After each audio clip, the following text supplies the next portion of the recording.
Good afternoon, good afternoon, good afternoon, ladies and gentlemen. Oh my goodness. So, I have a confession to make. First of all, I have no mic. So, let me make sure my volume is up to the highest capacity because I have no mic. I have no mic. The issue here is that I'm recording on a different computer and my mic is not compatible with that computer. So I am mortified because number one, I'm recording without a mic, right? Number two is that I know that you guys have been jumping down my throat about Dear Deejas, right? So I'm like, no, I'm going to get my Dear Deejas done. I'm going to get my life together. Whoop, here it is, right? Last week I sat down and I answered the Dear Deeja letter. I mean, oh God, like when I tell y'all I poured all of my healing magic into responding to that Dear Deeja letter, come on, to that Dear Deeja letter for that young lady. And I was so proud of, my response and how, I led don't worry about this here, Khadijah. How I led the story. It was just beautiful. It was beautiful, beautiful, beautiful. Do you guys know I have 32 minutes of good footage ready to roll? And when I went to save it, it deleted. If you guys can imagine the level of horror I felt that all of my content had deleted. I was so heartbroken, right? But what it was that I didn't have any more space on that computer. It's just a whole lot, right? Which lets me know I really need to make some more investments in my production for content creating. That's the issue. I need to really, really make some more investments in my production of content creating because I should not be running out of space on a computer. I should not have my mic connected. Like, it's just too much, too much, too much, too much. So I'm about to start taking some donations here. For all the people that want to keep getting this good old content, we're about to start taking some donations. But in the meantime, in between time, let me get to this Dear Deeja letter because this one was juicy, right? You guys know the drill. You guys know the drill. I have my vodka, I have my cranberry juice. It's Sunday. I'm about to be fasting really soon, so I'm not going to be having this on my Dear Deejas for the next couple of weeks. Long story long. I'll get to that another time, right? I'll do another video about why I'm going to be fasting, what surgeries I have coming up. Boom, boom, boom, boom, boom, boom, boom, boom, right? You guys know I'm always transforming when they see the new Deeja. Watch it always go crazy. So, in any event, take a sip. I'm going to read the letter, and then we're going to get on from there. Okay. All right. I'm a little bit old and I need my reading glasses. Oh, I look really cute. So I'm going to put on my glasses to read the letter. I may not need my glasses this entire time because I'm just talking to you guys regular, right? So let's read this Dear Deeja. Let's get it going. Let's get it started. Dear Deeja, I am a 35-year-old with 3 children and 2 baby fathers. My last baby father, I assumed we were going to be together forever. This man took me out the hood, took care of my first 2 kids before we had our own. We traveled around the world. We were engaged. This man changed my life. So, of course, I assumed that we would be together forever. We hit a rough patch after I had our son because my postpartum really damaged me, and eventually we ended up separating. I assumed the separation was temporarily, and honestly, it was necessary because I needed time to heal. What I didn't factor in was him moving on and getting into a serious relationship with another woman. I hate this woman. And for no particular reason other than I feel like she stole my life. Also because he acts as if we never existed and like she's the love he's been longing for his whole effing life. Because of that, I'm disgusted with him, which was making co-parenting very hard for us. Within the last year, I have decided to stop being so uncooperative and co-parent effectively, which has made our friendship as parents a little better. A few weeks ago, I was hanging out with some of my friends, and one of my male friends was talking about a new he's fucking with. He was talking about how their sexual encounters and all of the freaky ish the new girl be doing, and they're not even in a relationship. My nosy ass asked to see a pic of the new freak bitch, and who do I see but my baby father's soulmate getting cum spread all over her brand new veneers by my homeboy. I screen recorded that shit so fucking fast. Now here's my challenge. I still hate this.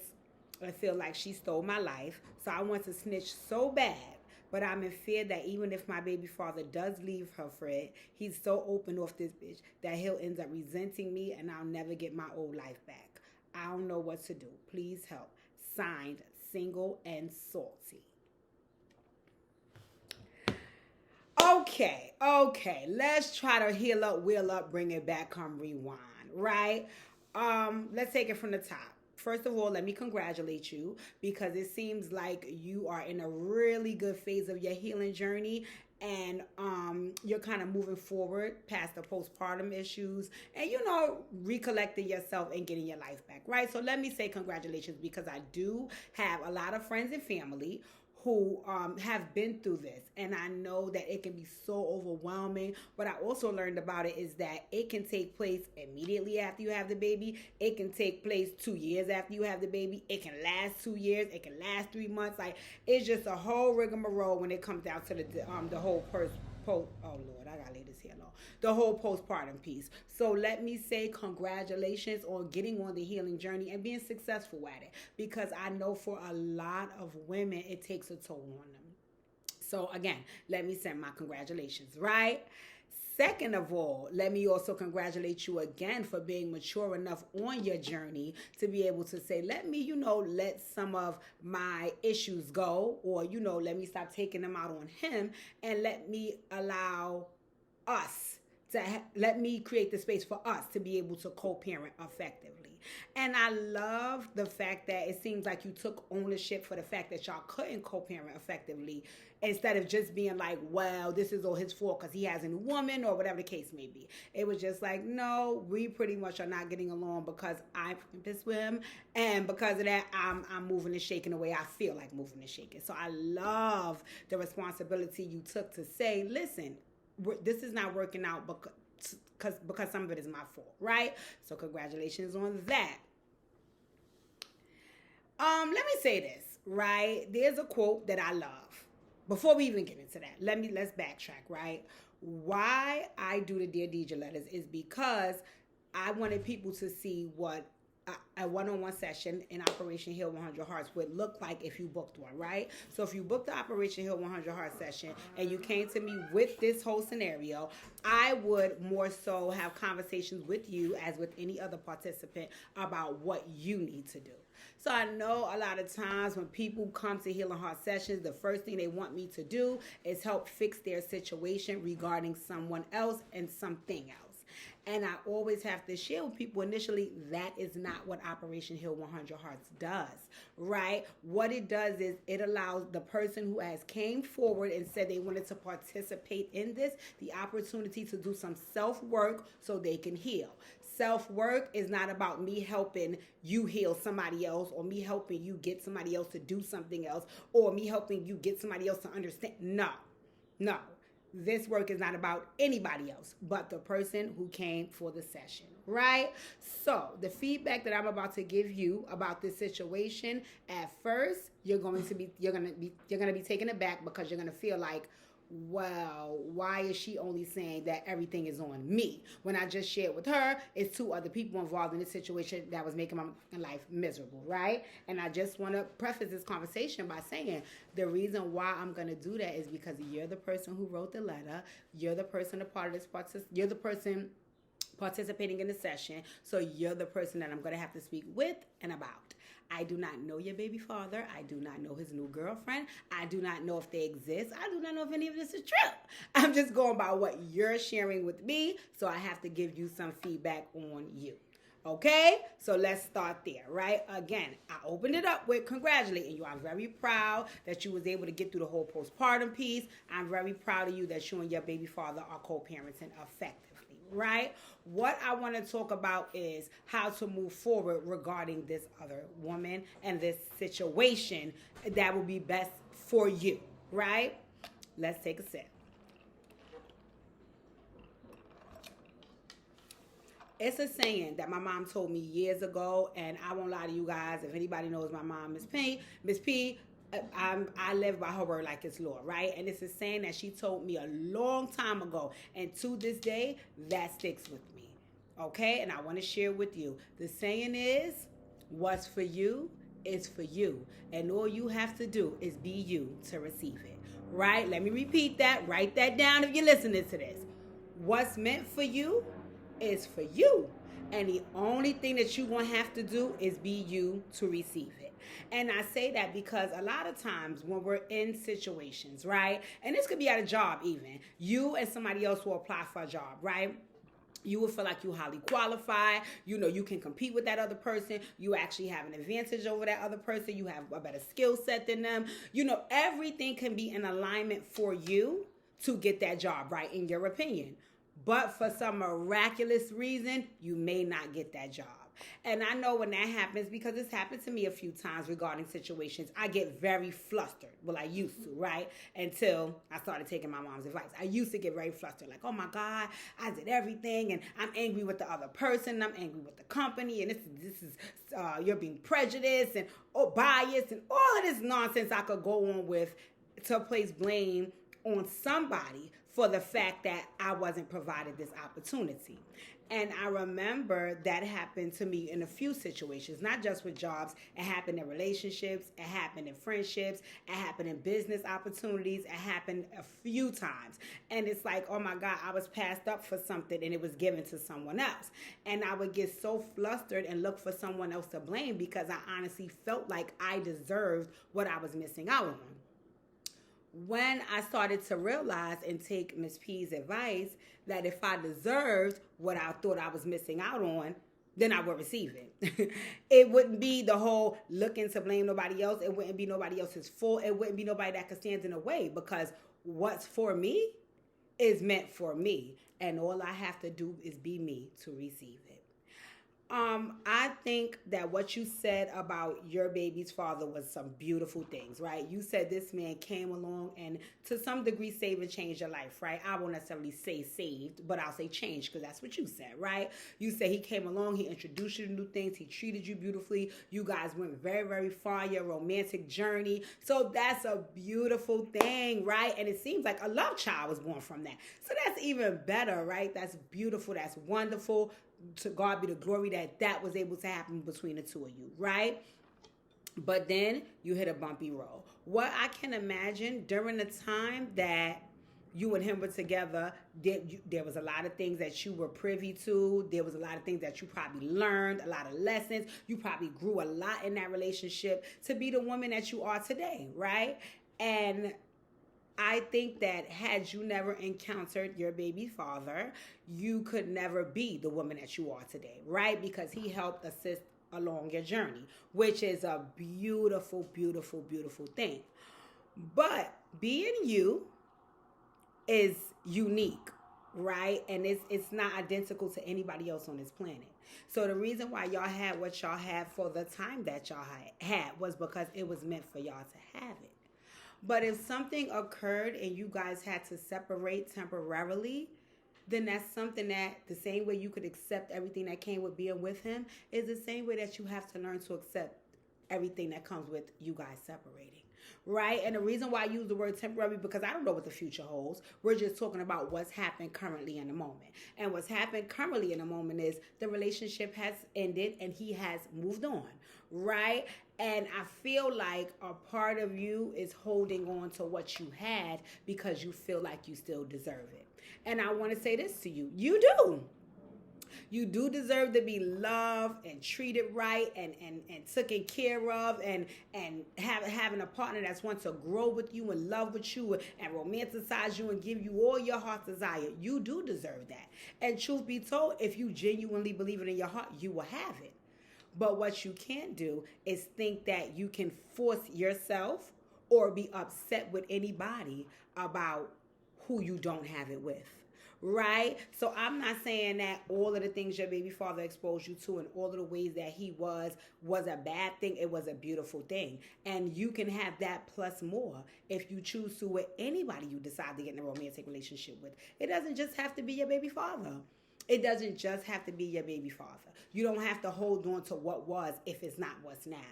Because if you hold on to what was, then you will continue to be angry and bitter because it seems as though he has decided to move on, right? So what I will say is first steps is you hating this young lady because she stole your life is not realistic. because right now that's her life. And you have a different life. Granted, it's not the life that you wanted to have because, again, like you said, I love him. He changed my life. I want to be with him, so on and so forth. But it is the life that you do have. So what are you going to do? Are you going to cry over what was, or are you going to try to make good of what is? You know, and I always tell folks to focus on being optimistic instead of pessimistic. So you could focus on what was, but the longer you do that, the more you're going to make yourself unhappy because that's not what is. What is happening right now is that your baby father has moved on. And I'm not saying you have to move on and date other people, but you have to let go of what was. Because even if you and your baby father get back together, y'all still won't be what was. Y'all will be creating something new, and that will be what is. Right? So holding on to what your life was with him will only make you bitter and angry if that's not what your life is right now. So we have to move past the whole what was. Because that was your life, and it was a beautiful life. But that's not your life now. So let's build on what's happening now. Right? So fast forward to the now, which is you have been made aware by, could be God's design, that your baby father's current girlfriend, who you are not happy is in the picture, may be cheating on your baby father. And you're having a little bit of trouble figuring out if you should share that with him or you should leave well enough alone. This is what I will say. How far you are in your healing journey will let you know if this is something that you should address or you should leave well enough alone, right? Now, one of the things you said in the end of your letter was, you said, well, I do also feel like if I share with him what I know, even if he does leave her, he loves this girl so much that he still won't be with me. He will actually be angry with me because I shared that with him, right? I think two things. I think a part of you wants to share because you love him, you care about him, and you don't want to see him getting hurt by somebody he may love and care about. I think the other part of you wants to share because you feel like you think this is perfect, and here she is playing your ass. And I would have never did that to you, and if you was here with me and we was being a family, you wouldn't be dealing with this. But instead, you over here let this bitch make a fool of your ass. That's what I think, right? Both of those feelings, you could be having both and none at all, but let's just pretend you are having both. All of your feelings are valid. All of your feelings are valid. Every feeling that you're having regarding this situation is valid. What you have to look out for is what behaviors take place after you absorb those feelings, right? Because it's one thing to feel something, it's another thing to act upon those feelings. Right? So you know how sometimes you see people and you're like, I cannot stand this bitch, and I really want to knock her head off. It's one thing to feel like that. It's another thing to actually knock the person's head off, right? So you want to make sure whatever decision you make is the best version of you. And it has nothing to do with him or her, right? So if you're making a decision from a malicious place, then I have to question how far you are in your healing journey, and is that the best version of you? Because I can see that some people in this situation will be like, bitch, I'm not that healed and I'm snitching. Okay, that's all well, fine and dandy. What I will say is if you make that decision, there does not need to be any tears flowing, any fighting, any beefing, any issues, any regrets after you've made the decision that you saw fit, right? So if you feel like, listen, I'm not that far yet up in the healing journey and I'm snitching, you have to do what's best for you. But if you're sitting in a healing heart session, I would have to question how far are you on your healing journey that you're doing something out of malice as opposed to doing it out of being the best version of you. Right? So if you are willing to tell because choice A, listen, I'm only sharing this with you because I love you and I care about you and I don't want to see somebody disrespecting you behind your back, then hey, you know, whatever comes with that, you know you didn't do it out of malice. You let them know and you move forward. But if you sharing is because to some degree you're looking for a response that may not be in the best interest of them too, but it benefits you in return, then you're doing it out of malice. And is that the best version of you? right? Because you know the saying, hurt people hurt people. So you only look to try to destroy something when you feel broken on the inside. You know, hurt people hurt people. Again, do I understand that the situation with him and him being in a new relationship, is it ideal for you? No. No, you already shared in the beginning. I hate this girl. And only because I feel like she has something that I deserve. No, she has someone that you feel you deserve. And what you have with him, you can have with anybody on this planet. You can build that with anybody on this planet just by being who you are. Because if what he does is for you and who he is for you, then you would have him. She wouldn't. Right? So the only reason you have an issue with this girl doesn't really have anything to do with that girl. It has everything to do with you. I feel like I lost an opportunity and somebody else took advantage of that opportunity and ran with it, and now I'm hurt. It's okay to have those feelings, but it's also okay to be an adult and be able to acknowledge that she did nothing wrong, he did nothing wrong. What you went through was your own journey. And because of that, and as a result of that, this is what's happening now. Okay. So now we have what's happening now. What's the plan moving forward? Who, can you close that door? Sorry, I lost my train of thought. But yeah, you have to deal with what's happening now. And what's happening now is, unfortunately, he has moved on. I'm not saying you can't have no feelings about that, but when you start acting out of malice because of those feelings, are you really trying to be the best version of you? And I don't take that you're a malicious person. You know why? Because if you was, you would never be writing this letter. This would never be up for discussion. You would never want to hear what my feedback was. You would have screen recorded that, sent it off, and did what you had to do. Let the chips fall where they may. I think you have a conscience about what you thinking about doing, because it's not the best version of you.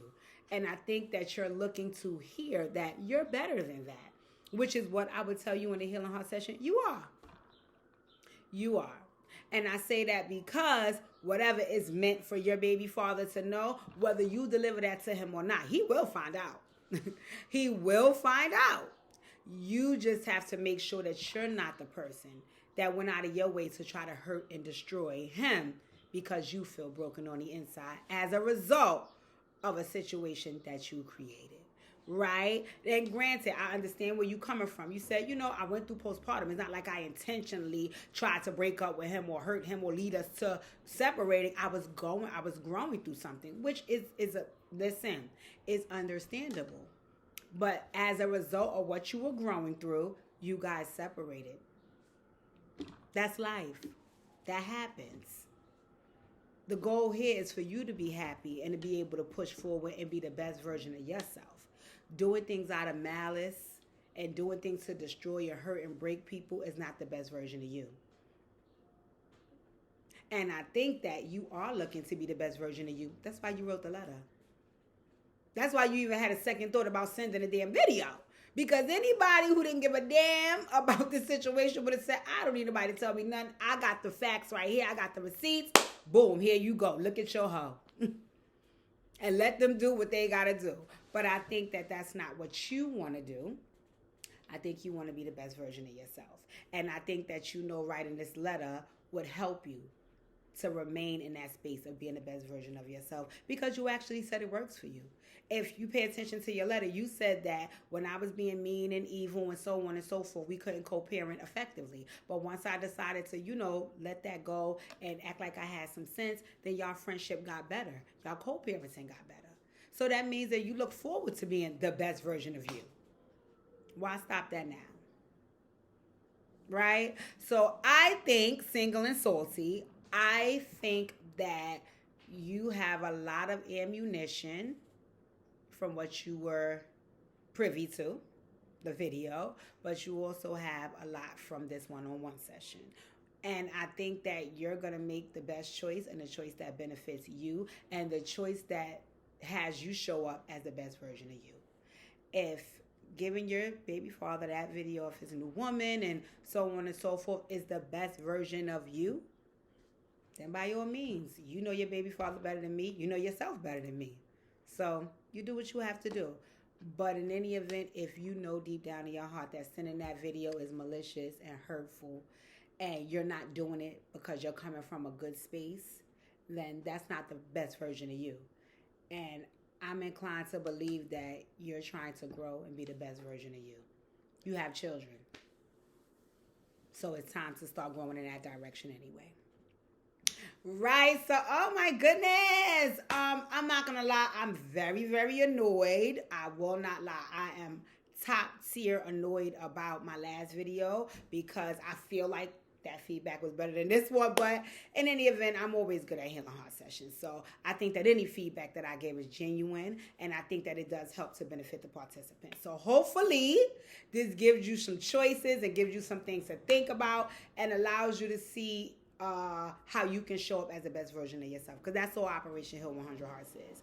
It's about helping the participant grow into the space where they can be the best version of themselves, and then having them create the space for others to do the same, right? And I think right now, you are in a space in your life where, you're on a healing journey, you got past your postpartum situation, and you want to be the best version of yourself.